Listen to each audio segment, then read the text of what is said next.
शांताकारं भुजंगशयनं पद्मनाभं सुरेशं विश्वाधारं गगनसदृशं मेघवर्णं शुभांगं लक्ष्मीकान्तं कमलनयनं योगिभिर्ध्यानगम्यं वंदे विष्णु भवभयहरं सर्वलोकैकनाथं।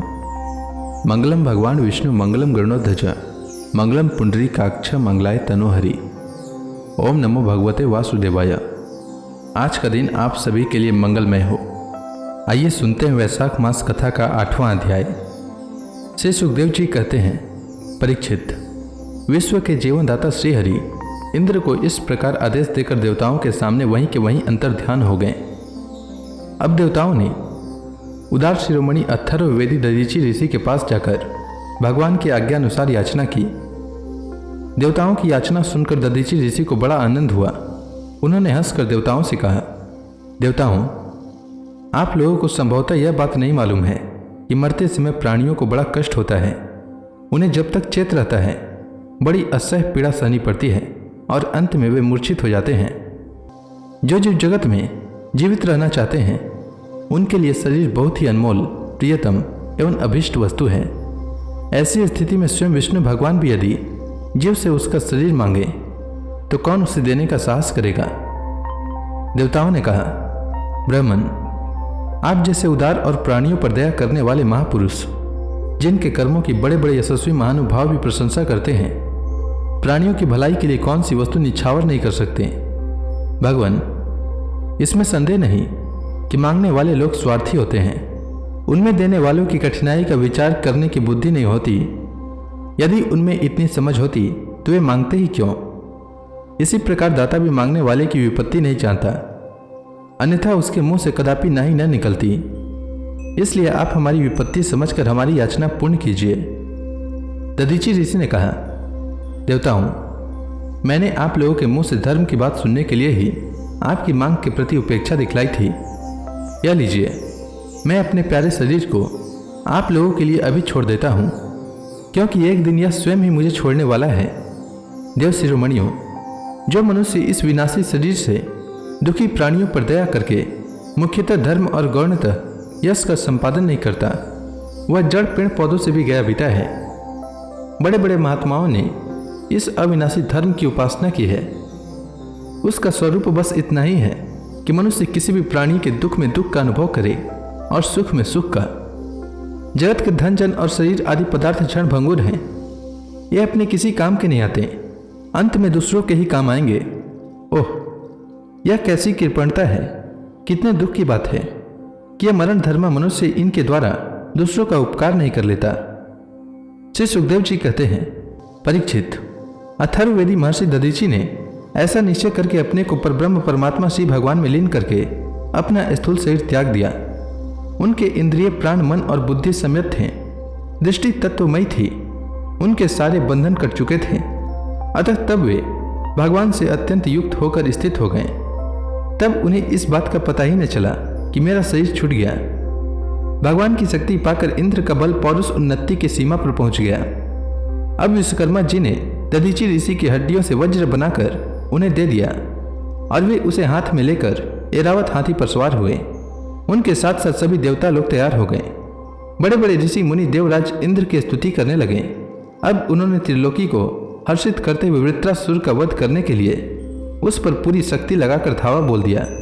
ठीक वैसे ही जैसे भगवान रुद्र क्रोधित होकर स्वयं काल पर भी आक्रमण कर रहे हों। परीक्षित, वृत्रासुर भी दैत्य सेनापतियों की बहुत बड़ी सेना के साथ मोर्चे पर डटा हुआ था। जो वह वसुत मनवंतर इस समय चल रहा है, इसकी पहली चतुर्युगी का त्रेता युग अभी आरंभ ही हुआ था। इसी समय नर्मदा तट पर देवताओं का दैत्यों के साथ यह भयंकर संग्राम हुआ। उस समय देवराज इंद्र हाथ में वज्र लेकर रुद्र वसु आदित्य दोनों अश्विनी कुमार पितृगण, अग्नि मरुदगण, ऋभुगण, साध्यगण और विश्व देव आदि के साथ अपनी कांति से शोभायमान हो रहे थे। वृत्रासुर आदि दैत्य उनको अपने सामने आया देख और भी चिढ़ गए।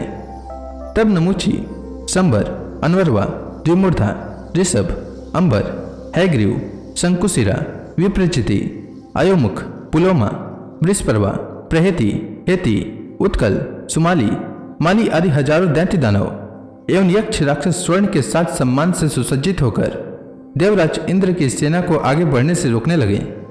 परीक्षित, उस समय देवताओं की सेना स्वयं मृत्यु के लिए भी अजय थी। वे घमंडी असुर सिंहनाद करते हुए बड़ी सावधानी से देव सेना पर प्रहार करने लगे।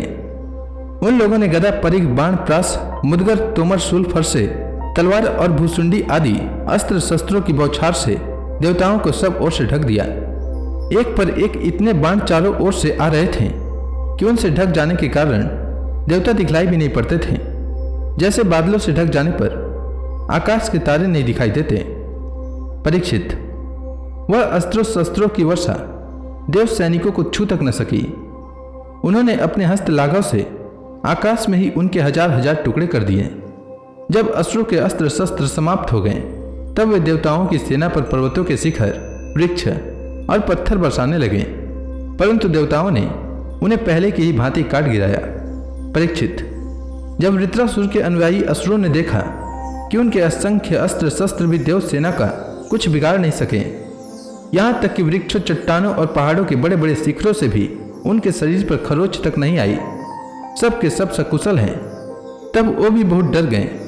दैत्य लोग देवताओं को पराजित करने के लिए जो जो प्रयत्न करते हैं वे सब के सब निष्फल हो जाते हैं। ठीक वैसे ही जैसे भगवान श्री कृष्ण के द्वारा सुरक्षित भक्तों पर दुष्ट मनुष्यों के कठोर और अमंगलमय दुर्वचनों का कोई प्रभाव नहीं पड़ता। भगवत विमुख असुर अपना प्रयत्न व्यर्थ देखकर उत्साह रहित हो गए। उनका वीरता का घमंड जाता रहा। अब वे अपने सरदार वृत्रासुर को युद्ध भूमि में ही छोड़कर भाग खड़े हुए, क्योंकि देवताओं ने उनका सारा बल पौरुष छीन लिया था। जब धीर वीर वृत्रासुर ने देखा कि मेरे अनुयायी असुर भाग रहे हैं और अत्यंत भयभीत होकर मेरी सेना भी तहस नहस और तितर बितर हो रही है, तब वह हंसकर कहने लगा। वीर शिरोमणि वृत्रासुर ने समयानुसार वीरोचित वाणी से विप्रचिति, नमुची, पुलोमा, मय, अनरवा और शंबर आदि दैत्यों को संबोधित करके कहा, असुरो भागो मत, मेरी एक बात सुन लो। इसमें संदेह नहीं कि जो पैदा हुआ है उसे एक न एक दिन अवश्य मरना पड़ेगा। इस जगत में विधाता ने मृत्यु से बचने का कोई उपाय नहीं बताया है। ऐसी स्थिति में यदि मृत्यु के द्वारा स्वर्गादि लोक और सुयश भी मिल रहा हो तो ऐसा कौन बुद्धिमान है जो उस उत्तम मृत्यु को न अपनाएगा। संसार में दो प्रकार की मृत्यु परम दुर्लभ और श्रेष्ठ मानी गई है। एक तो योगी पुरुष का अपने प्राणों का वश में करके ब्रह्म चिंतन के द्वारा शरीर का परित्याग, और दूसरा युद्ध भूमि में सेना के आगे रहकर बिना पीठ दिखाए जुझ मरना। तुम लोग भला ऐसा शुभ अवसर क्यों खो रहे हो। तो इसी के साथ यह अध्याय समाप्त हुआ। इसके आगे की कथा मैं कल के अध्याय में सुनाऊंगा। तब तक के लिए भगवान हरि का नाम लेते रहें। तो प्रेम से बोलिए भगवान विष्णु की जय, श्री कृष्ण भगवान की जय, समस्त देवी देवताओं की जय।